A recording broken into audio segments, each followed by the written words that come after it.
ಕರ್ತನ ನಾಮಕ್ಕೆ ಸ್ತೋತ್ರ ಮಾಡಿದರೆ ನಾವು ಪ್ರಾರ್ಥನೆ ಮಾಡ್ಕೊಳ್ಳೋಣ. ಕಣ್ಣು ಮುಚ್ಚಿ ಪ್ರಾರ್ಥನೆ ಮಾಡ್ಕೊಳ್ಳೋಣ.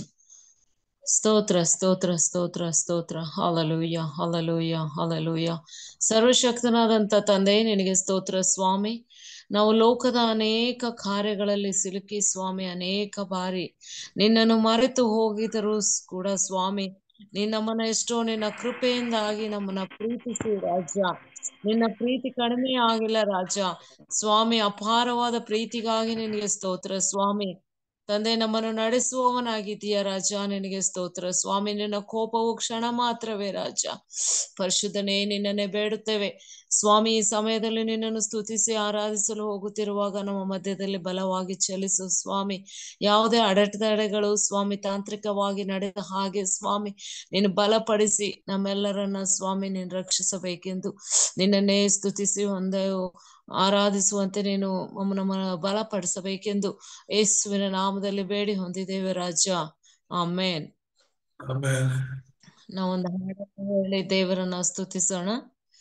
ನಿನ್ನ ನಾ ಮರೆತ ದಿನಗಳು ಹೇರಾಳವು, ದೂರವಾಗಿ ಹೋದ ದಿನಗಳು ಹೇರಾಳವು. ನಿನ್ನ ನಾ ಮರೆತ ದಿನಗಳು ಹೇರಾಳವು, ದೂರವಾಗಿ ಹೋದ ದಿನಗಳು ಹೇರಾಳವು. ನಾನಿನ್ನ ಮರೆತಾರೋ ನೀ ನನ್ನ ಮರೆಯಲಿಲ್ಲ, ದೂರನ ಹೋದಾರೋ ನಿನ್ ಕೃಪೆ ಅಗಲಲಿಲ್ಲ. ನಾನಿನ್ನ ಮರೆತಾರೋ ನೀ ನನ್ನ ಮರೆಯಲಿಲ್ಲ, ದೂರನ ಹೋದಾರೋ ನಿನ್ ಕೃಪೆ ಅಗಲಲಿಲ್ಲ. ಕಠಿಣವಾದ ಹಾದಿಯಲ್ಲಿ ಕರ ಹಿಡಿದೆ ಸೋತು ನಾ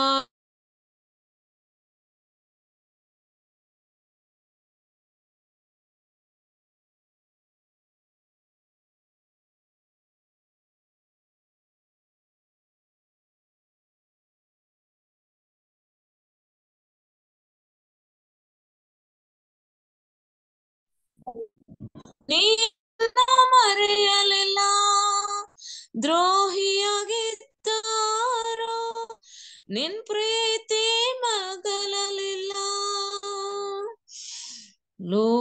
ನಿನ್ನ ನಾ ಮರೆತ ದಿನಗಳು ಹೇರಾಳವು, ದೂರವಾಗಿ ಹೋದ ದಿನಗಳು ಹೇರಾಳವು.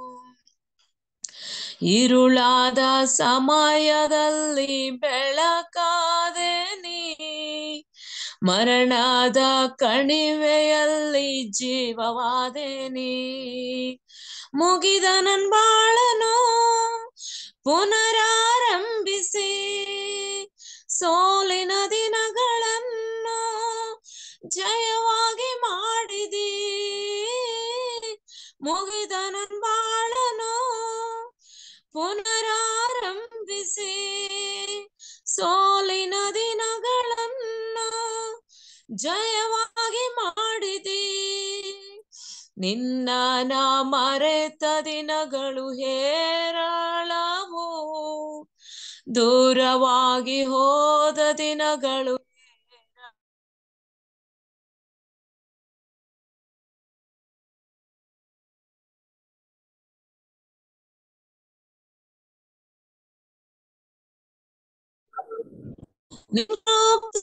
ಅಗಲಲಿಲ್ಲ.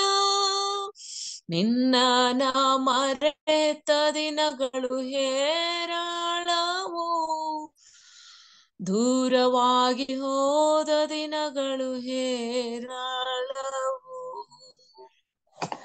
ಸ್ತೋತ್ರ ಸ್ತೋತ್ರ. ಪ್ರಾರ್ಥನೆ ಮಾಡಿಕೊಳ್ಳೋಣ. ಸರ್ವಶಕ್ತನಾದಂಥ ತಂದೆ, ನಿನಗೆ ಸ್ತೋತ್ರ ಸ್ವಾಮಿ. ಈ ಸಾಯಂಕಾಲ ವೇಳೆಯಲ್ಲಿ ಸ್ವಾಮಿ ನಿನ್ನನ್ನು ಸ್ತುತಿಸಲು ನಾವೆಲ್ಲರೂ ಬಂದಿದ್ದೇವೆ. ನೀನು ನಮ್ಮ ಮಧ್ಯದಲ್ಲಿ ಚಲಿಸಿದಕ್ಕಾಗಿ ನಿನಗೆ ಸ್ತೋತ್ರ ರಾಜ. ಪರಿಶುದ್ಧನು, ನೀನು ಒಳ್ಳೆಯ ದೇವರು ಸ್ವಾಮಿ. ನಿನ್ನ ವಾಕ್ಯವು ಸ್ವಾಮಿ ಎಷ್ಟು ಉನ್ನತವಾದದು, ಸಿಹಿ ಜೇನಿಗಿಂತ ಸ್ವಾಮಿ ಉನ್ನತವಾದ ಮಧುರವಾದದ್ದು ಸ್ವಾಮಿ. ತಂದೆ, ನಿನ್ನ ವಾಕ್ಯದಿಂದ ಸಂತೈಸುವ ಮಾತುಗಳು ಸ್ವಾಮಿ, ನಿನ್ನ ವಾಕ್ಯದಿಂದ ನಮ್ಮ ಕಣ್ಣೀರನ್ನು ಒರೆಸುವ ಆತನು, ಅದ್ಭುತಗಳನ್ನು ಮಾಡುವ ಆತನು, ವಿಶ್ವಾಸವನ್ನು ನಂಬಿಕೆಯನ್ನು ಹುಟ್ಟಿಸುವ ಆತನು ನೀನು ಸ್ವಾಮಿ.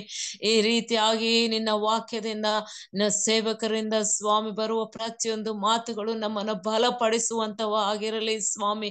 ಕಣ್ಣೀರನ್ನ ಒರೆಸುವಂತವದಾಗಿರಲಿ ರಾಜ ಸ್ವಾಮಿ. ಬಲಪಡಿಸಿ ಅದ್ಭುತಗಳನ್ನು ಮಾಡುವಂತ ನಂಬಿಕೆ ವಿಶ್ವಾಸವನ್ನು ಹುಟ್ಟಿಸುವಂತ ವಾಕ್ಯಗಳಾಗಿರಲಿ ಸ್ವಾಮಿ. ಕುಟುಂಬ ಸಮೇತವಾಗಿ ಸ್ವಾಮಿ ಅವರು ಇರುವಾಗ, ರಾಜ್ಯ ಸೇವೆಯನ್ನು ಮಾಡುತ್ತಿರುವಾಗ ಅವರು ಸೇವೆಯಲ್ಲಿ ನೀನಿರು ಸ್ವಾಮಿ. ಇನ್ನು ಮುಂದೆಯೂ ನಿನ್ನಲ್ಲಿ ಬಲಪಡುವಂತೆ ನಮ್ಮನ್ನು ಬಲಪಡಿಸಿ, ನಿನ್ನಲ್ಲಿ ಎಚ್ಚರಿಸಿ ಸ್ವಾಮಿ. ನಿನ್ನ ವಾಕ್ಯದ ಅನುಸಾರವಾಗಿ ನಾವು ನಡೆಯುವಂತೆ ನಮ್ಮನ್ನು ಬಲಪಡಿಸಿ ನಮ್ಮೊಟ್ಟಿಗೆ ಮಾತನಾಡಬೇಕೆಂದು ಯೇಸುವಿನ ನಾಮದಲ್ಲಿ ಬೇಡಿ ಹೊಂದಿದ್ದೇವೆ ರಾಜ. ಆಮೇನ್. Thank you, Jesus. Thank you, Andy. Praise.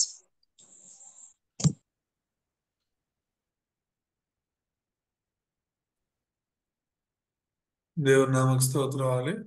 ನಾವು ವಾಕ್ಯಕ್ಕೆ ಹೋಗೋಣ.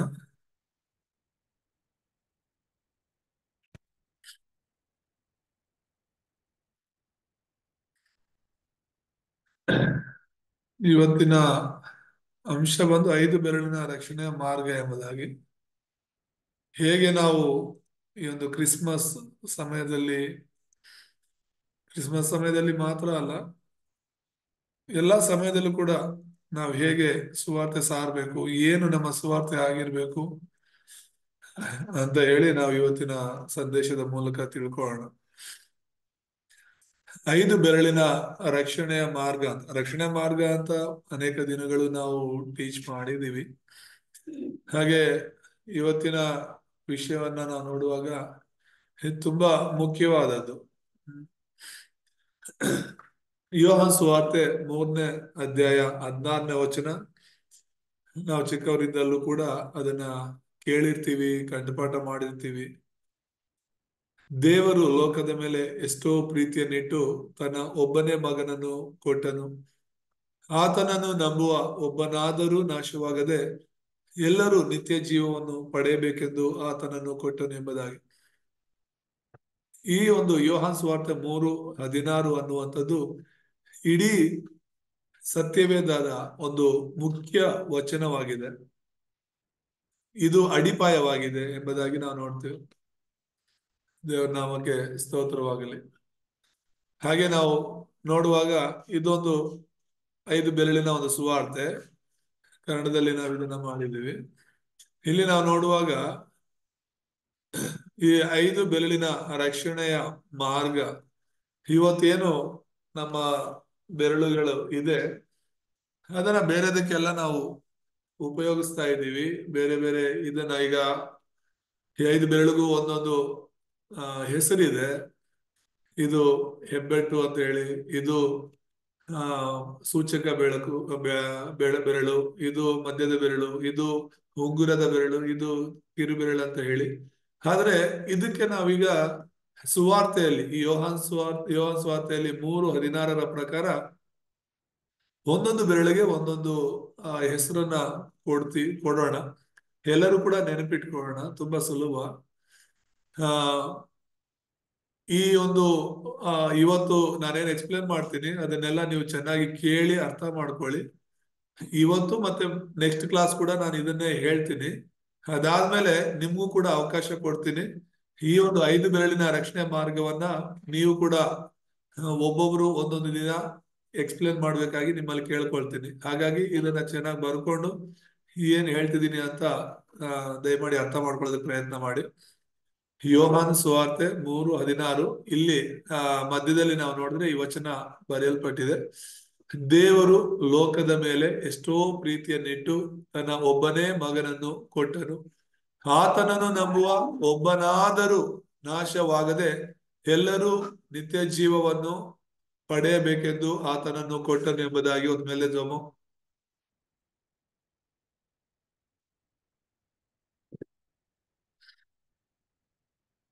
ಈ ಒಂದು 5 ಬೆರಳಿಗೆ ಈ ವಚನದಿಂದ ನಾವು ಒಂದೊಂದು ಹೆಸರು ಕೊಡೋಣ. ಮೊದಲನೇ ಬೆರಳಿಗೆ ದೇವರು ಅಂತ, ಯೆಲ್ಲೋ ಕಲರ್ ಇದೆ, ಅರ್ಶಿನ ಕಲರ್, ಇದು ದೇವರು ಅಂತ ಹೇಳಿ ಹೆಬ್ಬಟ್ಟಿಗೆ. ಲೋಕದ ಮೇಲೆ ಅಂತ ಇದೆಯಲ್ಲ, ಲೋಕ ಲೋಕ ಅನ್ನೋದು ಈ ಒಂದು ಎರಡನೇ ಬೆರಳಿಗೆ ಲೋಕ ಅಂತ ಹೇಳಿ ಹೆಸರು. ಹಾಗೇನೆ ಎಷ್ಟೋ ಪ್ರೀತಿಯನ್ನಿಟ್ಟು ತನ್ನ ಒಬ್ಬನೇ ಮಗನನ್ನು ಅಂತ ಏನಿದೆ, ಈ ಒಬ್ಬನೇ ಮಗ ಯಾರು? ಯೇಸು ಕ್ರಿಸ್ತ. ಹಾಗಾಗಿ ಮೂರನೇ ಬೆರಳಿಗೆ ಯೇಸು ಕ್ರಿಸ್ತ ಅಂತ ಹೆಸರಿಡೋಣ. ಆ ಆತನನ್ನು ನಂಬುವ ಅಂತ ಹೇಳಿ ಇದೆ.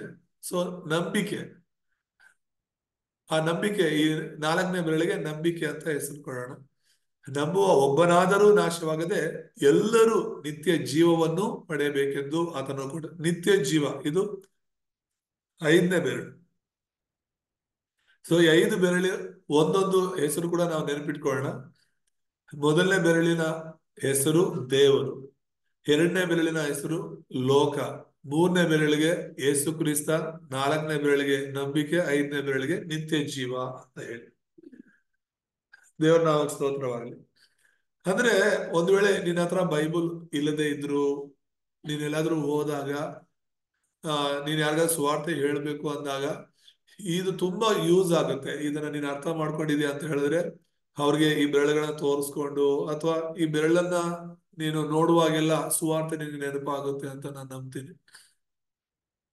ಸುವಾರ್ತೆ ಅಂದ್ರೆ ಈ 5 ವಿಷಯಗಳು ಇರ್ಲೇಬೇಕು, ಆಗ್ಲೇ ಅದು ಪರಿಪೂರ್ಣ ಸುವಾರ್ತೆ ಆಗ್ಲಿಕ್ಕೆ ಸಾಧ್ಯ. ಅದಕ್ಕೇನೆ ಯೋಹಾನ 3:16 ಪರಿಪೂರ್ಣ ಒಂದು ಸುವಾರ್ತೆ ಆಗಿದೆ ಎಂಬುದಾಗಿ ನಾನು ಹೇಳಿದ್ದು. ಈ ವಚನದಲ್ಲೇ 5 ವಿಷಯಗಳನ್ನ ನಾವು ನೋಡ್ತಾ ಇರೋದು. ಸೊ ಸುವಾರ್ತೆ ಅಂದ್ರೆ ಮೊದಲು ದೇವ್ರು ಯಾರಂತ ನೀನ್ ತಿಳ್ಕೋಬೇಕು. ದೇವ್ರ ಬಗ್ಗೆ ನೀನ್ ತಿಳ್ಕೊಳ್ಳದೆ ಬೇರೆ ವಿಷಯಗಳನ್ನ ತಿಳ್ಕೊಳ್ಳೋದಕ್ಕೆ ಸಾಧ್ಯ ಇಲ್ಲ. ಬೇರೆ ವಿಷಯಗಳು ನಿನಗೆ ಅರ್ಥ ಆಗೋದು ಇಲ್ಲ. ಫಸ್ಟ್ ದೇವ್ರು ಯಾರು ಅಂತ ತಿಳ್ಕೋಬೇಕು. ಎರಡನೇದು ಲೋಕ ಏನು ಅನ್ನೋದನ್ನ ತಿಳ್ಕೋಬೇಕು. ಲೋಕದ ಬಗ್ಗೆ ಒಬ್ಬೊಬ್ರು ಒಂದೊಂದು ರೀತಿ ಅರ್ಥ ಮಾಡ್ಕೊಳ್ತಿದ್ದಾರೆ ಈ ಲೋಕವನ್ನ, ಈ ಪ್ರಪಂಚವನ್ನ. ನೀನು ಸರಿಯಾಗಿ ದೇವರ ವಾಕ್ಯದ ಆಧಾರದಲ್ಲಿ ಈ ಲೋಕವನ್ನ ಅರ್ಥ ಮಾಡ್ಕೋಬೇಕು. ಆಗ್ಲೇ ಮೂರನೇದಾಗಿ ಯೇಸು ಕ್ರಿಸ್ತ ನಿನಗೆ ಅರ್ಥ ಆಗ್ತಾನೆ. ತುಂಬಾ ಜನ ದೇವರ ಬಗ್ಗೆ ಲೋಕದ ಬಗ್ಗೆ ಬಿಟ್ಬಿಡ್ತಾರೆ, ಯೇಸು ಕ್ರಿಸ್ತನ ಬಗ್ಗೆ ಮಾತ್ರನೇ ಮಾತಾಡ್ತಾರೆ. ಯೇಸು ಕ್ರಿಸ್ತನ ನಂಬಿದ್ರೆ ಸಾಕು ಅಂತ. ಹೌದು, ಆದ್ರೂ ಕೂಡ ದೇವ್ರು ಮೊದಲು, ಆಮೇಲೆ ಲೋಕ, ಆಮೇಲೆ ಯೇಸು ಕ್ರಿಸ್ತನ್ ಯಾಕೆ ಬಂದ್ರು ಅನ್ನೋದು ಅರ್ಥ ಆಗುತ್ತೆ ಸಂಪೂರ್ಣವಾಗಿ. ನಾಲ್ಕನೇದಾಗಿ ದೇವ್ರ ಬಳಿಗೆ ಬರ್ಬೇಕು ಅಂದ್ರೆ ಆ ನಂಬಿಕೆ ಮುಖ್ಯ ಆಗತ್ತೆ. ಹಾಗಾಗಿ ನಂಬಿಕೆ ಬಗ್ಗೆ ನಾವು ತಿಳ್ಕೋಬೇಕು. ನಂಬೋದು ಅಂದ್ರೆ ಒಬ್ಬೊಬ್ರು ಒಂದೊಂದು ರೀತಿಯಾಗಿ ದೇವರನ್ನ ನಂಬ್ತಾರೆ. ಯೇಸುನ ನಂಬೋದಕ್ಕೆ ಅನೇಕ ಕಾರಣಗಳಿರುತ್ತೆ. ಆದ್ರೆ ಅವೆಲ್ಲವೂ ಕೂಡ ನಿಜವಾದ ನಂಬಿಕೆ ಅಲ್ಲ, ತಾತ್ಕಾಲಿಕವಾದ ನಂಬಿಕೆಗಳಿದೆ, ಶಾರೀರಿಕವಾಗಿ ಲೋಕದ ಪರವಾದ ನಂಬಿಕೆಗಳಿದೆ.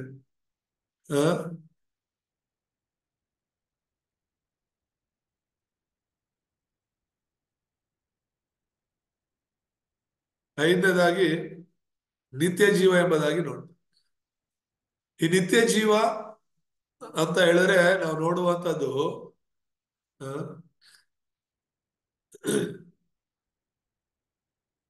ಈ ಯೇಸುವನ ನಾವು ನಂಬದ ಮೇಲೆ ನಮಗ್ ಸಿಗುವಂಥದ್ದು. ನಾವು ಕಳ್ಕೊಂಡಿದ್ದೆ ಈ ನಿತ್ಯ ಜೀವವನ್ನ. ಹಾಗಾಗಿ ಯೇಸು ಕ್ರಿಸ್ತ ನಂಬೋದ್ರ ಮೂಲಕ ನಾವು ಪಡ್ಕೊಳ್ತೀವಿ.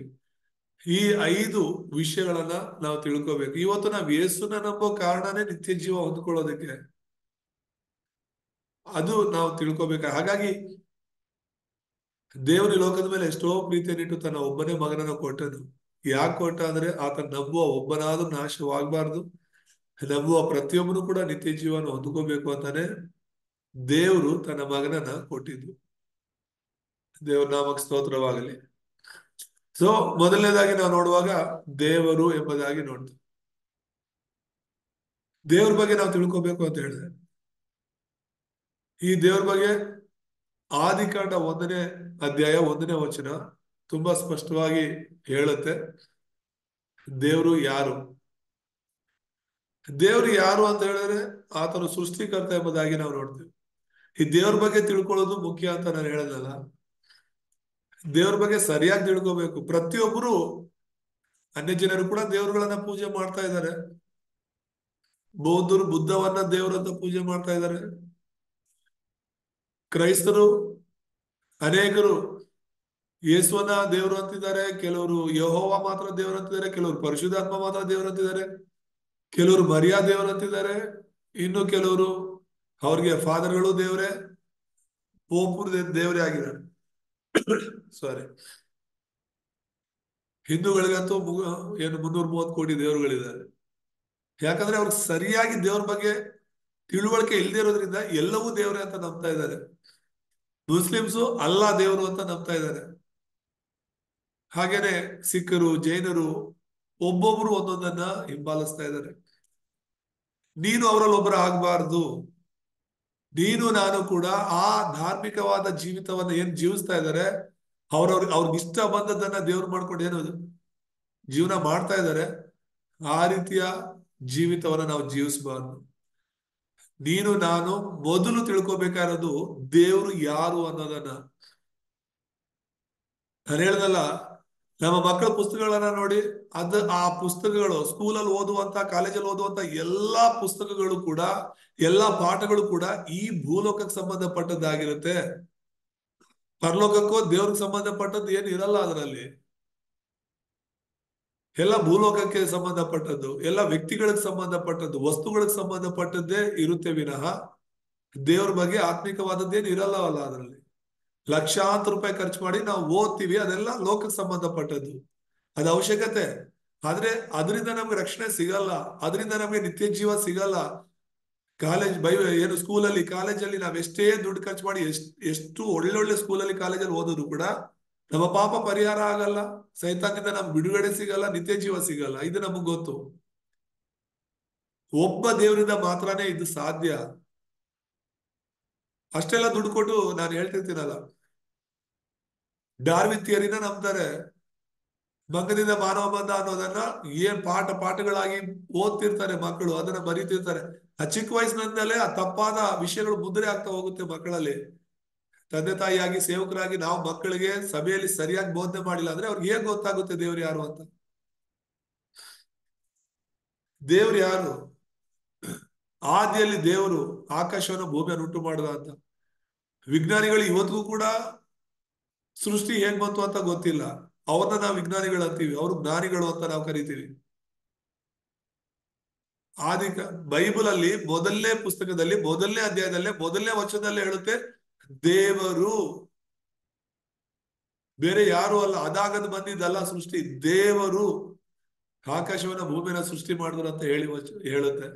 ಯಾವ ಪುಸ್ತಕದಲ್ಲೂ ನಾವ್ ಇದನ್ನ ನೋಡಕ್ಕಾಗಲ್ಲ, ಯಾವ ಧರ್ಮ ಗ್ರಂಥದಲ್ಲೂ ನಾವು ನೋಡಕ್ಕಾಗಲ್ಲ. ಎಲ್ಲರಿಗೂ ಪ್ರಶ್ನೆ ಆಗಿದೆ ಈ ಸೃಷ್ಟಿಯೆಲ್ಲ ಹೇಗೆ ಆಯ್ತು ಅಂತ ಹೇಳಿ. ಒಬ್ಬೊಬ್ಬರು ಒಂದೊಂದನ್ನ ನಂಬ್ತಾ ಇದ್ದಾರೆ. ಆದ್ರೆ ಬೈಬಲ್ ತುಂಬಾ ಸ್ಪಷ್ಟವಾಗಿ ಇಡೀ ಪ್ರಪಂಚಕ್ಕೆ ಪ್ರಶ್ನೆ ಆಗಿರುವುದನ್ನ ಬೈಬಲ್ ಅಲ್ಲಿ ಪ್ರಾರಂಭದಲ್ಲೇ ಉತ್ತರ ಕೊಡುತ್ತೆ. ದೇವ್ರ ನಾಮಕ್ಕೆ ಸ್ತೋತ್ರವಾಗಲಿ. ಈ ದೇವರನ್ನ ನೀನ್ ತಿಳ್ಕೋಬೇಕು ಅಂತ ಹೇಳ್ತಿರೋದು. ದೇವರು ಅಂದ್ರೆ ಏನು? ಲೋಕದ ಪರವಾಗಿ ನಾವು ನೋಡಿದ್ರು ಕೂಡ ರೂಪವಿಲ್ಲದೆ ಇರೋರು, ಆಕಾರವಿಲ್ಲದೆ ಇರೋರು, ಆತ್ಮ ಸ್ವರೂಪನು, ಕಣ್ಣು ಕಾಣದೇ ಇರುವಂತವ್ರು. ಆ ಒಂದು ಮಹಾನ್ ಶಕ್ತಿಯಾಗಿರುವಂತಹ ಆತ್ಮನಾಗಿರುವಂತಹ ದೇವರು ಎಲ್ಲವನ್ನ ಸೃಷ್ಟಿ ಮಾಡಿದ್ದಾನೆ. ಮತ್ತೆ ಆ ದೇವ್ರ ಬಗ್ಗೆ ಇನ್ನೇನು ತಿಳ್ಕೋಬೇಕು ಅಂದ್ರೆ ಆದಿಕಾಂಡ 1ನೇ ಅಧ್ಯಾಯ 27ನೇ ವಚನ ಹೇಳುತ್ತೆ, ಹೀಗೆ ದೇವರು, ಯಾರು? ದೇವರು ಮನುಷ್ಯನನ್ನ ತನ್ನ ಸ್ವರೂಪದಲ್ಲಿ ಉಂಟು ಮಾಡಿದನು ಅಂತ ಹೇಳುತ್ತೆ. ಇಡೀ ಪ್ರಪಂಚಕ್ಕೆ ಪ್ರಶ್ನೆ ಆಗಿರೋದೇನು? ಮನುಷ್ಯ ಎಲ್ಲಿಂದ ಬಂದ? ಒಬ್ಬನೇ ಹೇಳ್ತಾನೆ ಮಂಗದಿಂದ ಬಂದ ಅಂತ. ನಾವು ಬೈಬಲ್ ಕಾಲೇಜಲ್ಲಿ ಓದುವಾಗ ಕೊರಿಯಾದವರು ನಂಬೋದು ಕರಡಿಯಿಂದ ಮಾನವ ಬಂದ ಅಂತ, ಚೈನಾದವ್ರು ನಂಬೋದು ಒಂದು ಕುಂಬಳಕಾಯಿಂದ ಮಾನವ ಬಂದ ಅಂತ, ಇನ್ನು ಬೇರೆ ದೇಶದವ್ರು ನಂಬೋದು ಎಮ್ಮೆಯಿಂದ, ಕೋಣದಿಂದ ಮನುಷ್ಯರು ಬಂದ್ರು ಅಂತ. ವಾಕ್ಯ ಎಷ್ಟು ಸ್ಪಷ್ಟವಾಗಿ ಹೇಳುತ್ತೆ, ದೇವರು ಮನುಷ್ಯನನ್ನ ಅದು ತನ್ನ ಸ್ವರೂಪದಲ್ಲಿ ಉಂಟು ಮಾಡ್ದ ಅಂತ ಹೇಳಿ. ನೀನು ನಾನು ಮನುಷ್ಯರಾಗಿ ಅಲ್ಲ, ದೇವರ ಸ್ವರೂಪದಲ್ಲಿ ಮನುಷ್ಯರಾಗಿ ಸೃಷ್ಟಿಯಾಗಿರೋದು. ದೇವರ ಸ್ವರೂಪ ಇದೆ ನಮಗೆ. ನಮ್ಮ ಮಕ್ಕಳಿಗೆ ನಮ್ಮ ರೂಪ ಹೇಗ್ ಬರುತ್ತೋ ಹಾಗೆ ಮನುಷ್ಯರಿಗೆ ಆತ್ಮಿಕವಾಗಿ ದೇವರ ಸ್ವರೂಪವಿದೆ. ಹಾಗಾಗಿ ನಾವು ಪ್ರಾಣಿ ಪಕ್ಷಿಗಳಿಗಿಂತ ಶ್ರೇಷ್ಠ. ಪ್ರಾಣಿ ಪಕ್ಷಿಗಳು ಈ ಲೋಕದಲ್ಲಿ ನಮಗೆ ಕಣ್ಣು ಕಾಣ್ತಿರೋದಿಲ್ಲ, ಈ ಲೋಕಕ್ಕೆ ಮಾತ್ರನೇ ಸ್ವಂತ. ಈ ಲೋಕದಲ್ಲೇ ಇರುತ್ತೆ, ಈ ಲೋಕದಲ್ಲೇ ನಾಶವಾಗಿ ಹೋಗುತ್ತೆ. ಅವುಗಳಿಗೆ ರಕ್ಷಣೆ ಅವಶ್ಯಕತೆ ಇಲ್ಲ, ರಕ್ಷಣೆ ಸಿಗಲ್ಲ, ಪರಲೋಕಕ್ಕೂ ಬರೋದಿಲ್ಲ. ರಕ್ಷಣೆ ಬೇಕಾಗಿರೋದು ಮನುಷ್ಯ ಪರಲೋಕಕ್ಕೆ ಅಥವಾ ನರಕಕ್ಕೆ ಹೋಗುವಂಥದ್ದು ಮನುಷ್ಯ ಮಾತ್ರನೇ. ಹಾಗಾಗಿ ನಾವು ದೇವ್ರ ಬಗ್ಗೆ ಸರಿಯಾಗಿ ಅರ್ಥ ಮಾಡ್ಕೋಬೇಕು. ದೇವ್ರನ್ನ ನೀವು ಸರಿಯಾಗಿ ಅರ್ಥ ಮಾಡ್ಕೊಂಡಿಲ್ಲ ಅಂದ್ರೆ ಬೇರೆ ಯಾವುದು ಕೂಡ ನಿಮ್ಗೆ ಸರಿಯಾಗಿ ಅರ್ಥ ಆಗೋದಿಲ್ಲ. ದೇವ ಸ್ವರೂಪದಲ್ಲಿ ಅವನನ್ನು ಉಂಟು ಮಾಡಿದನು ಮತ್ತು ಅವರನ್ನು ಗಂಡು ಹೆಣ್ಣಾಗಿ ನಿರ್ಮಿಸಿದನೆಂಬುದಾಗಿ ವಾಕ್ಯ ಸ್ಪಷ್ಟವಾಗಿ ಹೇಳುತ್ತೆ. ದಯಮಾಡಿ ಅರ್ಥ ಮಾಡ್ಕೊಳ್ಳಿ. ಪದೇ ಪದೇ ಹೇಳಿ ಮಕ್ಕಳಿಗೆ, ಪದೇ ಪದೇ ನಮ್ಮ ಸಭೆಯಲ್ಲಿ ಹೇಳಿ, ದೇವರೇ ನಮ್ಮೆಲ್ಲರನ್ನ ತನ್ನ ಸ್ವರೂಪದಲ್ಲಿ ಸೃಷ್ಟಿ ಮಾಡಿರನ್ನ ವಚನಗಳ ಎತ್ತಿ ಹೇಳ್ಬೇಕು ನಾವು. ದೇವ್ರ ನಾಮಕ್ಕೆ ಸ್ತೋತ್ರವಾಗಿ. ಮತ್ತೆ ಆದಿಕಾಂಡ 1:28 ವಚನದಲ್ಲಿ ನಾವು ನೋಡುವಾಗ, ಇದಲ್ಲದೆ ದೇವರು ಅವರನ್ನು ಆಶೀರ್ವದಿಸಿ, ನೀವು ಬಹು ಸಂತಾನವುಳ್ಳವರಾಗಿ ಹೆಚ್ಚಿರಿ, ಭೂಮಿಯಲ್ಲಿ ತುಂಬಿಕೊಂಡು ಅದನ್ನು ವಶ ಮಾಡಿಕೊಳ್ಳಿರಿ, ಸಮುದ್ರದ ಮೀನುಗಳ ಮೇಲೆಯೂ ಆಕಾಶದ ಪಕ್ಷಿಗಳ ಮೇಲೆಯೂ ಭೂಮಿಯಲ್ಲಿ ಚಲಿಸುವ ಎಲ್ಲಾ ಜೀವಿಗಳ ಮೇಲೆಯೂ ದೊರೆತನ ಮಾಡಿರಿ ಅಂದನು. ಅಂದ್ರೆ ಆಶೀರ್ವಾದ ಏನು? ನಿಜವಾದ ಆಶೀರ್ವಾದ. ಇಡೀ ಸೃಷ್ಟಿನ ನಾವು ವಶ ಮಾಡ್ಕೋಬೇಕು, ಆಮೇಲೆ ದೊರೆತನ ಮಾಡ್ಬೇಕು. ಯಾರಿಗೆ ದೇವ್ರು ಕೊಟ್ಟಿದ್ದು ಈ ಆಶೀರ್ವಾದ? ಮನುಷ್ಯನಿಗೆ. ನಿನಗೂ ನನಗೂ ದೇವರು ಈ ಒಂದು ಆಶೀರ್ವಾದವನ್ನು ಕೊಟ್ಟಿದ್ದಾನೆ. ದೇವ್ರ ನಾಮಕ್ಕೆ ಸ್ತೋತ್ರವಾಗಲಿ. ಈ ಒಂದು ಆಶೀರ್ವಾದವನ್ನ ಮನುಷ್ಯ ಕಳ್ಕೊಂಡ್ರು ಎಂಬುದಾಗಿ ನಾವು ನೋಡ್ತೀವಲ್ಲ. ಇವತ್ತು ಸೃಷ್ಟಿನ ನೋಡಿ ಭಯ ಪಡ್ತಿದ್ದಾನೆ ಮನುಷ್ಯ. ಪ್ರಾಣಿ ಪಕ್ಷಿಗಳನ್ನ, ಕ್ರಿಮಿ ಕೀಟಗಳನ್ನ ನೋಡಿ ಭಯ ಪಡ್ತಾ ಇದ್ದಾನೆ ಮನುಷ್ಯ. ಎಲ್ಲವನ್ನ ನಾವು ವಶ ಮಾಡ್ಕೊಂಡು ದೊರೆತನ ಮಾಡ್ಬೇಕಾಗಿತ್ತಲ್ವಾ? ದೇವ್ರು ಕೊಟ್ಟ ಆಶೀರ್ವಾದ ಅದು. ಈ ಭೂಲೋಕ, ಭೂಮಿಯಲ್ಲಿರೋ ಪ್ರತಿಯೊಂದು ಕೂಡ ನಿನಗೋಸ್ಕರ ನನಗೋಸ್ಕರ ದೇವರು ಸೃಷ್ಟಿ ಮಾಡಿರೋದು. ಪರಲೋಕದಲ್ಲಿ ಆ ದೇವರು ತನ್ನ ಸಿಂಹಾಸನದಲ್ಲಿ ಹಸನರೂಢನಾಗಿ ಎಲ್ಲವನ್ನ ಆಳ್ವಿಕೆ ಮಾಡುವಾಗ, ಭೂಲೋಕವನ್ನ ವಶ ಮಾಡಿಕೊಳ್ಳುವಂತಹ, ಭೂಲೋಕವನ್ನ ಆಳುವಂತಹ ಅಧಿಕಾರ ತನ್ನ ಸ್ವರೂಪದಲ್ಲಿ ಸೃಷ್ಟಿಯಾದ ಮನುಷ್ಯನಿಗೆ ದೇವರು ಕೊಟ್ಟಿದ್ದಾನೆ. ಹಾಗೇನೆ ಆದಿಕಾಂಡ 2:7 ವಚನವನ್ನ ನೋಡುವಾಗ, ಹೀಗರ್ಲು ಯೆಹೋವ ದೇವರು ನೆಲದ ಮಣ್ಣಿನಿಂದ ಮನುಷ್ಯನನ್ನು ರೂಪಿಸಿ ಅವನ ಮೂಗಿನಲ್ಲಿ ಜೀವ ಶ್ವಾಸವನ್ನು ಊದಿದನು ಎಂಬುದು. ಆಗ ಮನುಷ್ಯನು ಬದುಕುವ ಪ್ರಾಣಿಯಾದನು ಅಂತ. ಹೇಗೆ ಮನುಷ್ಯ ಬದುಕದ? ದೇವರು ತನ್ನ ಜೀವ ಶ್ವಾಸವನ್ನು ಕೊಟ್ಟಿದ್ದಾರೆ. ಅದೇ ನಿತ್ಯ ಜೀವ, ಅದೇ ನಿತ್ಯ ಜೀವ, ಅದೇ ದೇವರ ಜೀವ, ಅದೇ ದೇವರು ಕೊಡುವ ಲೈಫ್, ನ್ಯೂ ಲೈಫ್ ಅಂತ ನಾವ್ ಹೇಳ್ತೀವಿ. ಅದು ದೇವ್ರ ನಾಮಕ್ಕೆ ಸ್ತೋತ್ರವಾಗಿ. ಇಲ್ಲಿ 3 ವಿಷಯಗಳನ್ನ ನಾವು ನೋಡ್ಬೋದು. ದೇವರು ಅಂತ ಹೇಳಿದ ತಕ್ಷಣ ಮೊದಲು ದೇವರು ಸೃಷ್ಟಿ ಮಾಡ್ದ ಎಲ್ಲವನ್ನ. ಆದ್ರೆ ನಿನ್ನ ವಿಷಯದಲ್ಲಿ ಬಂದಾಗ ದೇವರು ನಿನ್ನನ್ನ ತನ್ನ ಸ್ವರೂಪದಲ್ಲಿ ಸೃಷ್ಟಿ ಮಾಡಿದ್ದಾನೆ. ಎರಡನೇದಾಗಿ ಈ ಲೋಕವನ್ನ ದೊರೆತನ ಮಾಡುವಂತ ಅಧಿಕಾರವನ್ನು ಕೊಟ್ಟಿದ್ದಾನೆ. ಮೂರನೇದಾಗಿ ನಿನ್ನ ಹೃದಯದಲ್ಲಿ ಜೀವ ಶ್ವಾಸವನ್ನು ಕೊಟ್ಟಿದ್ದಾರೆ, ನಿನ್ನ ದೇಹದಲ್ಲಿ. ಅದಕ್ಕೆ ಪ್ರಾಣ, ಆತ್ಮ, ಶರೀರ ಇರುವಂತದ್ದು. ದೇವ್ರ ನಾಮಕ್ಕೆ ಸ್ತೋತ್ರವಾಗಲಿ. ದೇವರು ತ್ರಿಯೇಕ ದೇವರಾಗಿದ್ದಾರೆ. ತಂದೆ, ಮಗ, ಪರಿಶುದ್ಧಾತ್ಮ ದೇವರು ಒಂದೇ ಆಗಿದ್ದಾರೆ. ದೇವರು ಯಾರು? ತಂದೆ, ಮಗ, ಪರಿಶುದ್ಧಾತ್ಮ ಮೂವರು ಸೇರಿದ್ರೇನೆ ದೇವರು. ಅವ್ರ ಮೂವರು ಒಂದೇ, ಬಿಡಿ ಬಿಡಿಯಾಗಿ ನೋಡಕ್ ಆಗಲ್ಲ ಅವ್ರನ್ನ. ಯೇಸು ಮಾತ್ರ ದೇವರು ಅಂತ ಹೇಳಿದ್ರೆ ಹಾಗಾದ್ರೆ ತಂದೆ ದೇವ್ರಲ್ವಾ, ಮಗ ಪರಿಶುದ್ಧಾತ್ಮ ದೇವ್ರಲ್ವಾ? ಹೌದು, ಮೂವರು ಒಂದೇ. ಅವ್ರು ಬಿಡಿ ಬಿಡಿಯಾಗಿದ್ರು ದೇವ್ರೇನೆ, ಒಟ್ಟಿಗೆ ಇದ್ರು ದೇವ್ರೇನೆ. ಹೂವನ್ನು ಸೇರಿಸಿದ್ರೇನೆ ದೇವ್ರು ಅಂತ ನಾನು ಹೇಳ್ತಿರೋದು. ಸೈಮನ್ ಪಾಸ್ಟರ್ ಯಾರು?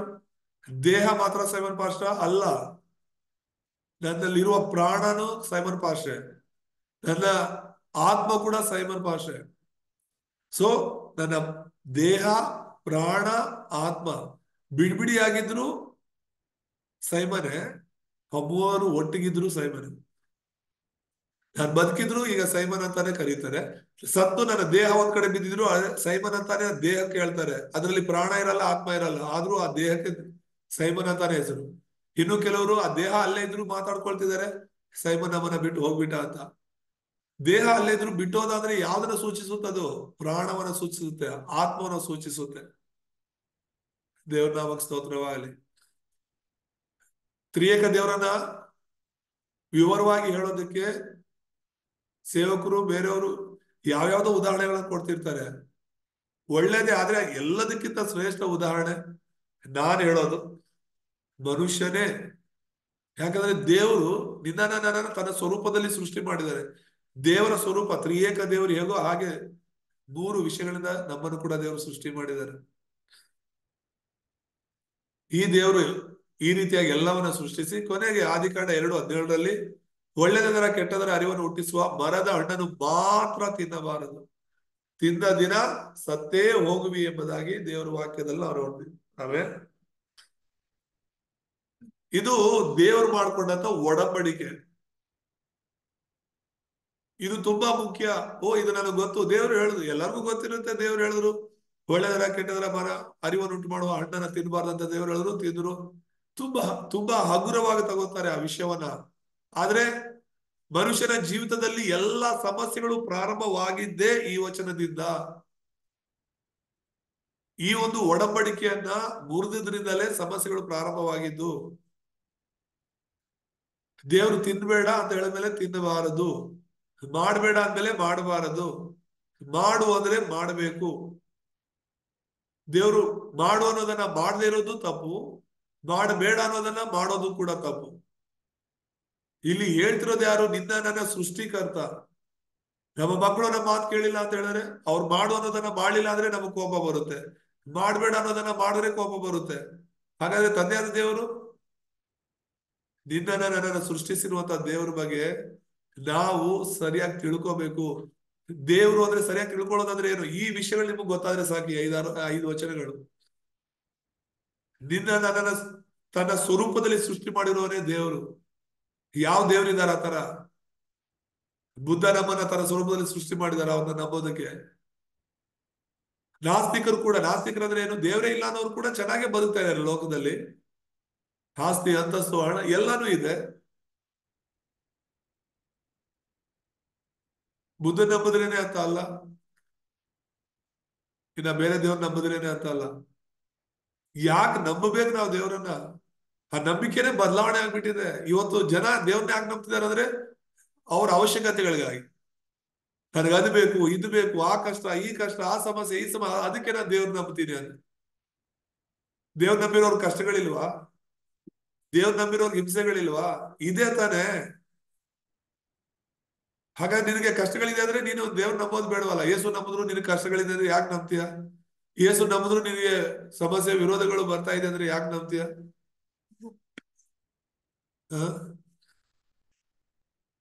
ಸೊ ಇಲ್ಲಿ ಅರ್ಥ ಮಾಡ್ಕೋಬೇಕು, ನಿನ್ನನ್ನ ತನ್ನ ಸ್ವರೂಪದಲ್ಲಿ ಸೃಷ್ಟಿ ಮಾಡಿರುವಂತ ದೇವರಿಗೆ ನೀನು ನಂಬೋದಕ್ಕೆ ಕಾರಣ ಏನಾಗಿರ್ಬೇಕು ಅಂತ ಹೇಳ್ತಿರೋದು.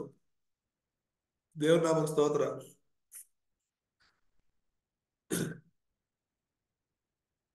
ದೇವರನ್ನ ದೇವರಾಗಿ ನಾವು ನಂಬಬೇಕಷ್ಟೇ, ಬೇರೆ ಯಾವುದೋ ಉದ್ದೇಶಕ್ಕೆ ನಂಬೋದಲ್ಲ, ಬೇರೆ ಏನೋ ಬೇಕು ಅಂತ ನಂಬೋದಲ್ಲ. ಅರೆ ನಿನ್ನ ದೇವರು, ನಿನ್ನ ಸೃಷ್ಟಿ ಮಾಡಿರೋ ದೇವರು. ದೇವ್ರ ನಾಮಕ್ಕೆ ಸ್ತೋತ್ರ. ಇಡೀ ಸೃಷ್ಟಿಯನ್ನೇ ನಿನಗೋಸ್ಕರ ಮಾಡಿದ್ದಾರೆ ದೇವರು. ಇವತ್ತೇನ್ ನೀನ್ ಅನುಭವಿಸ್ತಿದ್ಯಾ, ಇವತ್ತೇನ್ ನೀನ್ ನೋಡ್ತಿದ್ಯಾ, ಗಾಳಿ, ನೀರು, ಬೆಳಕು ಪ್ರತಿಯೊಂದು ಕೂಡ ಆ ದೇವರೇ ಸೃಷ್ಟಿ ಮಾಡಿರೋದು. ಆ ದೇವರೇ ನಿನಗೆ ಕೊಟ್ಟಿರೋದು. ಇನ್ನೇನು ಕೊಡ್ಬೇಕು ನಿನಗೆ?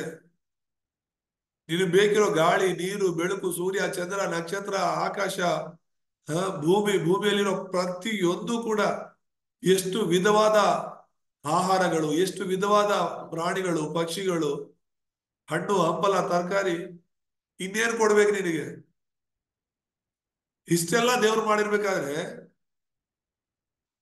ಮಾಡಿ ಈ ಸೃಷ್ಟಿನೆಲ್ಲ ಸೃಷ್ಟಿ ಮಾಡಿ ದೇವ್ರು ನಿನ್ನ ಕೈಲಿ ನನ್ನ ಕೈಲಿ ಕೊಟ್ಟಿದ್ದಾರೆ. ಆತನು ಜೀವಶ್ವಾಸನ ಕೊಟ್ಟು ನಾವು ಬದುಕಿರೋ ತನಕನೂ ಕೂಡ ಶಾಶ್ವತವಾಗಿ ದೇವರು ನನ್ನ ಜೊತೆಲಿ ಇರಬೇಕು ಅಂತಾನೆ ನಮ್ಮನ್ನ ಸೃಷ್ಟಿ ಮಾಡಿದ್ದು. ನಾವೀ ತರ ದೇವರಿಂದ ದೂರವಾಗಿ ಸೈತಾನನ ಮಕ್ಕಳಾಗಿ ಪಾಪಗಳಲ್ಲಿ ಬಿದ್ದು ದೇವ್ರ ವಿರುದ್ಧವಾಗಿ ನಡ್ಕೊಂಡು ಸಮಾಧಾನ ಇಲ್ಲದೆ, ಶಾಂತಿ ಇಲ್ಲದೆ ಬದುಕಬೇಕು ಅಂತಲ್ಲ ದೇವ್ರು ನಮ್ಮ ಸೃಷ್ಟಿ ಮಾಡಿದ್ದು. ಆದ್ರೆ ದೇವರು ಒಂದು ರೋಬೋಟ್ ತರ ಸೃಷ್ಟಿ ಮಾಡದೆ ತನ್ನ ಸ್ವರೂಪದಲ್ಲಿ ಸೃಷ್ಟಿ ಮಾಡಿರೋದ್ರಿಂದ ನಿನಗೂ ನನಗೂ ಕೂಡ ದೇವರು ಸ್ವತಂತ್ರವನ್ನ ಕೊಟ್ರು. ಏನ ಸ್ವತಂತ್ರ? ನಿನ್ನಿಷ್ಟಕ್ಕೆ ನೀನು ಬದುಕಬಹುದು. ನೀವು ಪಾಪ ಮಾಡ್ಬೋದು, ಮಾಡದೇ ಇರ್ಬೋದು. ಇವತ್ತಿಗೂ ದೇವ್ರು ಅದೇ ಒಂದು ಫ್ರೀಡಮ್ ಅನ್ನ ಕೊಟ್ಟಿದ್ದಾರೆ. ಅದಕ್ಕೋಸ್ಕರನೇ ದೇವ್ರು ಏನ್ ಮಾಡಿದ್ರು, ಎಲ್ಲವನ್ನ ಮಾಡಿ ಒಂದು ಒಡಂಬಡಿಕೆ ಮಾಡ್ಕೊಂಡ್ರು. ಈ ಮರದ ಹಣ್ಣನ್ನ ತಿನ್ಬೇಡ, ತಿಂದ್ರೆ ನೀನ್ ಸಾಯ್ತೀಯ ಅಂತ ಹೇಳಿ. ಆದ್ರೆ ಒಡಂಬಡಿಕೆ ಪ್ರಕಾರ ಅವನು ಜೀವಿಸ್ಲಿಲ್ಲ ಎಂಬುದಾಗಿ ನಾವು ನೋಡ್ತೀವಿ. ಅದನ್ನೇ ಹೇಳ್ತಿರೋದು. ಮೊದಲನೇದಾಗಿ ನಾನು ಹೇಳ್ತಿರೋದು, ದೇವರು ಈ ಸೃಷ್ಟಿ ಮಾಡಿದನ್ನ ನಾವು ನೋಡ್ತೀವಿ. ದೇವರ ಸ್ವರೂಪದಲ್ಲಿ ನಮ್ಮನ್ನು ಸೃಷ್ಟಿ ಮಾಡಿದನ್ನ ನಾವು ನೋಡ್ತೀವಿ. ದೇವರ ಆಶೀರ್ವಾದಗಳನ್ನ ನಾವು ನೋಡಿದ್ವಿ. ಜೀವ ಶ್ವಾಸವನ್ನು ಕೊಟ್ಟಿದ್ದನ್ನ ನಾವು ನೋಡಿದ್ವಿ. ಆ ಒಡಂಬಡಿಕೆಯನ್ನ ನಾವು ನೋಡಿದ್ವಿ. ದೇವ್ರು ಅಂದ್ರೆ ಈ ವಿಷಯಗಳನ್ನ ನಾವು ಅರ್ಥ ಮಾಡ್ಕೋಬೇಕು. ಯಾರ್ಯಾರನೋ ದೇವ್ರು ಅಂತ ನಂಬೋದಲ್ಲ. ಏನೋ ಸ್ವಲ್ಪ ಹಿಂದೂ ದೇವರುಗಳು ಆರೋಗ್ಯ ಕೊಡ್ತಾ ಇದೆ. ನಾನು ಯಾವಾಗ್ಲೂ ಹೇಳ್ತೀನಿ, ಆಸ್ತಿಗೋಸ್ಕರ ಯೇಸು ನಂಬೋದಾದ್ರೆ, ಅಂತಸ್ಗೋಸ್ಕರ ಯೇಸು ನಂಬೋದಾದ್ರೆ, ಜಾಬ್ಗಳಿಗೋಸ್ಕರ ಯೇಸು ನಂಬೋದಾದ್ರೆ, ಇನ್ನೊಂದು ನಾನು ಈ ತರ ಹೇಳೋದಕ್ಕೆ ನಿಮ್ಮಲ್ಲಿ ಕೆಲವರಿಗೆ ಒಂದ್ ವೇಳೆ ಏನ್ ಅನ್ಕೊಳ್ತಿರೋ ಗೊತ್ತಿಲ್ಲ, ಯಾವ ರೀತಿ ಸಂದೇಶ ಇದು ಪಾಸ್ಟರ್ ಕೊಡ್ತಿರೋದು ಅಂತ ಹೇಳಿ. ನೀವು ಸ್ವಲ್ಪ ಯೋಚನೆ ಮಾಡಿ ನೋಡಿದ್ರೆ ಅರ್ಥ ಆಗುತ್ತೆ ನಾನು ಏನಕ್ಕೆ ಹೇಳ್ತಿದ್ದೀನಿ, ನನ್ನ ಉದ್ದೇಶ ಏನಂತ. ಆಸ್ತಿ, ಅಂತಸ್ತು, ಒಳ್ಳೆ ಮದುವೆ, ಒಳ್ಳೆ ಮಕ್ಕಳು, ಒಳ್ಳೆ ಮನೆ, ಒಳ್ಳೆ ಜಾಬು, ಇದಕ್ಕಾಗಿ ಯೇಸು ನಂಬೋದಾದ್ರೆ ಯೇಸುನೇ ಬೇಕಾಗಿಲ್ವಲ್ಲ ನಿನಗೆ. ಲೋಕದಲ್ಲಿರೋರು ಎಷ್ಟೋ ಜನ, ಎಷ್ಟೋ ಕ್ರೈಸ್ತರಿಗಿಂತ ಉನ್ನತವಾದ ಮಟ್ಟದಲ್ಲಿದ್ದಾರೆ. ಇವತ್ತು ಅಂಬಾನಿ ಇದ್ದಾರೆ, ಇವತ್ತು ಮಹೀಂದ್ರ ಅವರಿದ್ದಾರೆ. ನಮ್ಮ ದೇಶದಲ್ಲಿ ಎಷ್ಟೊಂದು ಶ್ರೀಮಂತರಿದ್ದಾರೆ, ಅಗರ್ಭ ಶ್ರೀಮಂತರಿದಾರಲ್ಲ, ಅವರೆಲ್ಲ ಯೇಸು ನಂಬಿದಾರ. ಎಷ್ಟು ಜನ ಆರೋಗ್ಯವಾಗಿರೋರು ಇದ್ದಾರೆ, ಅವರೆಲ್ಲ ಯೇಸು ನಂಬಿದಾರ. ಎಷ್ಟು ಜನ ಒಳ್ಳೆ ಕುಟುಂಬವನ್ನ ಹೊಂದಿಲ್ಲ, ಅವರೆಲ್ಲ ಯೇಸು ನಂಬಿದಾರ. ಶಾರೀರಿಕವಾದ ವಿಷಯಗಳಿಗಾಗಿ ಎಲ್ಲ ನಾವು ದೇವ್ರು ನಂಬೇಕಾಗಿರೋದು. ದೇವರು ನನ್ನ ಸೃಷ್ಟಿಕರ್ತ ಅಂತ ನಂಬ್ತಾ ಇಲ್ಲ ಅವರು. ಹಾಗಾಗಿ ಅವರು ಐಶ್ವರ್ಯವಂತರು ಹೋಗೋ ಜಾಗಕ್ಕೆ, ಆ ನರಕಕ್ಕೆ ಹೋಗ್ತಾರೆ ವಿನಃ ಲಾಜರ್ ಹೋಗೋ ಜಾಗಕ್ಕೆ ಹೋಗಲ್ಲ. ನೀನು ನಾನು ಲಾಜರ್ ಹೋಗೋ ಸ್ಥಳಕ್ಕೆ ಹೋಗ್ಬೇಕು ಅಂತ ಹೇಳಿದ್ರೆ ದೇವರನ್ನ ಸರಿಯಾಗಿ ತಿಳ್ಕೋಬೇಕು ಅಂತ ಹೇಳ್ತಿರೋದು. ದೇವ್ರ ನಾಮಕ್ಕೆ ಸ್ತೋತ್ರವಾಗಲಿ. ಈ ಒಂದು ಜೂಮ್ ಲಿಂಕ್ ಇಲ್ದಿರೋದ್ರಿಂದ ನಮಗೆ 40 ನಿಮಿಷ ಮಾತ್ರ ಇರುತ್ತೆ. ಇವತ್ತು ಈ ದೇವ್ರ ಬಗ್ಗೆ ಮಾತ್ರನೇ ನಾನು ಹೇಳ್ತಾ ಇದ್ದೀನಿ. ಒಂದು ವೇಳೆ 5 ವಾರನು 5 ಕ್ಲಾಸು ಒಂದೊಂದು ಬೆರಳಿನ ಬಗ್ಗೆ ನಾವು ನೋಡೋಣ. ಅದಾದ್ಮೇಲೆ ಬೇಕಾದ್ರೆ ನೀವು ನೆಕ್ಸ್ಟ್ ಎಕ್ಸ್ಪ್ಲೇನ್ ಮಾಡಿವ್ರಂತೆ. ಈ ದೇವ್ರ ಬಗ್ಗೆ ನಾವು ಸರಿಯಾಗಿ ತಿಳ್ಕೋಬೇಕು. ಅನ್ಯ ಜನರು ಮಾಡ್ತಿರೋದು ದೇವ್ರುಗಳಲ್ಲ, ದೆವ್ವಗಳಿಗೆ ಪೂಜೆ ಮಾಡ್ತಾ ಇದ್ದಾರೆ. 2 ಕೊರಿಂಥ 4ನೇ ಅಧ್ಯಾಯ 4ನೇ ವಚನ ತುಂಬಾ ಸ್ಪಷ್ಟವಾಗಿ ಹೇಳುತ್ತೆ. ಜನರು ಕೊಡ್ತಿರುವಂತ ಬಲಿಗಳು ಏನೋ 1 ಕೊರಿಂಥ 10:20 ಜನರಿಗೂ ಸಮರ್ಪಣೆ ಮಾಡ್ತಿರುವಂತ ಬಲಿಗಳು ದೇವ್ರಿಗಲ್ಲ, ಅದು ದೆವ್ವಗಳಿಗೆ ಅಂತ ಹೇಳಿ. ಸೃಷ್ಟಿಕರ್ತನನ್ನ ನಾವು ತಿಳ್ಕೋಬೇಕು. ನಿನ್ನ ಯೌವನದಲ್ಲಿ ನಿನ್ನ ಸೃಷ್ಟಿಕರ್ತನನ್ನ ಸ್ಮರಿಸು ಅಂದ್ರೆ ಇದನ್ನ ಅರ್ಥ ಮಾಡ್ಕೋಬೇಕು. ಪದೇ ಪದೇ ಹೇಳಿ, ನಾನು ಇದ್ರ ಬಗ್ಗೆ ವಾಕ್ಯ ಹೇಳಿದಿನಲ್ಲ, ಈ ವಿಷಯ ಗೊತ್ತಲ್ವಾ, ಅಲ್ಲ, ಮುದ್ರೆ ಆಗ್ಬೇಕು ಹೇಳ್ತಾ ಹೇಳ್ತಾ. ಇದೇ ತಾನೇ ಸುವಾರ್ತೆ. ದೇವ್ರ ಬಗ್ಗೆ ನಾವು ಹೇಳ್ಬೇಕಾಗಿರೋದು. ತುಂಬಾ ಬಲಹೀನವಾದ ಸಂದೇಶಗಳನ್ನ ಕೊಡಬಾರ್ದು, ಶಾರೀರಿಕವಾದ ಸಂದೇಶಗಳನ್ನ ಕೊಡಬಾರ್ದು. ಅವು ಸ್ವಲ್ಪ ಹೊತ್ತು ಮಾತ್ರ ತುಂಬಾ ಚೆನ್ನಾಗಿತ್ತು ಇವತ್ತು ವಾಕ್ಯ ಅಂತ ಖುಷಿ ಪಟ್ಕೊಂಡು ವಾಪಸ್ ಹೋಗ್ತಾರೆ. ಆದ್ರೆ ದೇವರಿಗೋಸ್ಕರ ಬದುಕೋದಕ್ಕೆ ಅವ್ರಿಗೆ ಶಕ್ತಿ ಸಾಲಲ್ಲ, ಆತ್ಮಿಕ ಶಕ್ತಿ. ಈ ತರ ಒಂದು ಸಂದೇಶಗಳನ್ನು ಕೊಡುವಾಗ ಮಾತ್ರನೇ ದೇವ್ರು ಯಾರು ಅಂತ ಅವ್ರು ಸರಿಯಾಗಿ ತಿಳ್ಕೊಳ್ತಾರೆ. ಅವ್ರ ಜೀವನದಲ್ಲಿ ಏನೇ ಇದ್ರು ಏನೇ ಇಲ್ಲ ಅಂದ್ರೂ ಕೂಡ ದೇವ್ರಿಗೋಸ್ಕರ ಅವ್ರು ಜೀವಿಸ್ತಾರೆ. ದೇವ್ರ ನಾಮಕ್ಕೆ ಸ್ತೋತ್ರವಲ್ಲ. ನೀನು ನಾನು ಅಷ್ಟೇ. ಯೇಸುವನ್ನ, ಈ ದೇವರನ್ನ, ಈ ಲೋಕವನ್ನ ನಾವು ಸರಿಯಾಗಿ ಅರ್ಥ ಮಾಡ್ಕೊಂಡಿಲ್ಲ ಅಂದ್ರೆ ದೇವ್ರಿಗೋಸ್ಕರ ಜೀವಿಸೋದಕ್ಕೆ ಆಗೋದಿಲ್ಲ. ಹೋಗ್ತಾ ಇರ್ತೀವಿ, ಅರೆ ನನಗೆ ಯಾಕೆ ಈ ತರ ನಡೀತಾ ಇದೆ ನನ್ನ ಜೀವನದಲ್ಲಿ. ಯೇಸು ನಂಬಿದ್ರು ಕೂಡ, ಸತ್ಯ ಗೊತ್ತಿದ್ರು ಕೂಡ ನನ್ನ ಜೀವನದಲ್ಲಿ ಯಾಕೆ ಈ ತರ ನಡೀತಾ ಇದೆ ಅಂತ ಹೋಗ್ತೀಯ. ಇದು ಸರಿಯಾಗಿ ಅರ್ಥ ಮಾಡ್ಕೋಬೇಕು. ಈ 5 ವಿಷಯಗಳನ್ನ ಸರಿಯಾಗಿ ನಾವು ಅರ್ಥ ಮಾಡ್ಕೊಳ್ಳುವಾಗ ನಿಜವಾಗ್ಲೂ ಹೆಚ್ಚಿನ ಬಲವನ್ನು ಹೊಂದ್ಕೊಳ್ತೀವಿ ಅಂತ ನಾನು ನಂಬ್ತೇನೆ. ದೇವ್ರ ನಾಮಕ್ಕೆ ಸ್ತೋತ್ರವಾಗಲಿ. ಇದು ಇವತ್ತಿನ ವಾಕ್ಯ. ದೇವ್ರ ಈ ಲೋಕದ ಮೇಲೆ ಎಷ್ಟೋ ಪ್ರೀತಿ ಇಟ್ಟ. ಆ ದೇವ್ರು ಯಾರು? ಯಾಕೆ ದೇವ್ರು ಈ ಲೋಕವನ್ನ ಪ್ರೀತಿ ಮಾಡ್ಬೇಕಾಗಿತ್ತು? ಯಾಕೆ ಈ ಲೋಕಕ್ಕೋಸ್ಕರ ದೇವ್ರ ತನ್ನ ಒಬ್ಬನೇ ಮಗನ ಕೊಡ್ಬೇಕಾಗಿತ್ತು? ಸೊ ಆ ದೇವ್ರು ಯಾರು ಅನ್ನೋದನ್ನೇ ನಾವು ನೋಡಿದ್ದು. ದೇವ್ರೇ ನಿನ್ನ ಸೃಷ್ಟಿ ಮಾಡಿರೋದಲ್ವಾ, ಅದಕ್ಕೇನೆ ತನ್ನ ಮಗನನ್ನ ಕಳಿಸಿರೋದು. ದೇವ್ರು ನಿನ್ನ ಸೃಷ್ಟಿ ಮಾಡಿಲ್ಲ ಅಂತ ಹೇಳಿದ್ರೆ ಲೋಕವನ್ನ ಪ್ರೀತಿ ಮಾಡೋದು ಅವಶ್ಯಕತೆ ಇರಲಿಲ್ಲ, ಯೇಸುನ ಕಳಿಸೋ ಅವಶ್ಯಕತೆ ಇಲ್ಲ. ಯೇಸು ಬಂದು ನಮಗೋಸ್ಕರ ಇಷ್ಟು ಸಿಲುವೆ ಮರಣವನ್ನ ಹೊಂದೋ ಅವಶ್ಯಕತೆನೂ ಇರ್ತಿರ್ಲಿಲ್ಲ. ನಾವು ನಮ್ಮ ಮಕ್ಕಳಿಗೋಸ್ಕರ ತಾನೇ ಸಾಯ್ತೀವಿ, ಬದುಕ್ತೀವಿ. ಯಾಕಂದ್ರೆ ಅವ್ರು ನಮ್ಮ ಮಕ್ಕಳು. ಕಳ್ಳನಿಗೆ ಕುರಿಗಳ ಚಿಂತೆ ಏನಿರುತ್ತೆ? ಸ್ವಂತ ಕುರುಬನ ಮಾತ್ರ ಕುರಿಗಳ ಚಿಂತೆ ಇರೋದು. ಈ ದೇವರ ಕುರಿಗಳು ನಾವು, ದೇವರ ಮಕ್ಕಳು ನಾವಾಗಿರೋದ್ರಿಂದಲೇ, ನಮ್ಮ ಚಿಂತೆ ಅವ್ರಿಗಿರೋದ್ರಿಂದಲೇ ಕಳೆದು ಹೋಗಿರುತ್ತ ನಮ್ಮನ್ನ ಹುಡುಕಿ ಬರೋದಕ್ಕಾಗಿನೇ ತನ್ನ ಮಗನನ್ನ ಕಳಿಸಿರೋದು. ಯೇಸುವೆ ಒಳ್ಳೆ ಕುರುಬ, ನಾನೇ ಒಳ್ಳೆ ಕುರುಬ ಅಂತ ಆತನ ಹುಡುಕಿ ಬಂದಿದ್ದಾನೆ ಈ ಲೋಕದಲ್ಲಿ. ಅದನ್ನೇ ಕ್ರಿಸ್ಮಸ್ ಆಗಿ ನಾವು ಆಚರಣೆ ಮಾಡ್ತಾ ಇದ್ವಿ. ದೇವ್ರ ನಾಮಕ್ಕೆ ಸ್ತೋತ್ರ. ಈ ವಾಕ್ಯದಿಂದ ದೇವ್ರ ನಮ್ಮನ್ನ ಆಶೀರ್ವಾದ ಮಾಡಲಿ. ಹೋರ ಮಾಡೋಣ. ಈ ವಾಕ್ಯದಿಂದ ಏನ್ ಅರ್ಥ ಆಗಿದೆ ಅನ್ನೋದನ್ನ ಸೂಕ್ಷ್ಮವಾಗಿ ಸ್ವಲ್ಪವಾಗಿ ಹೇಳೋಣ.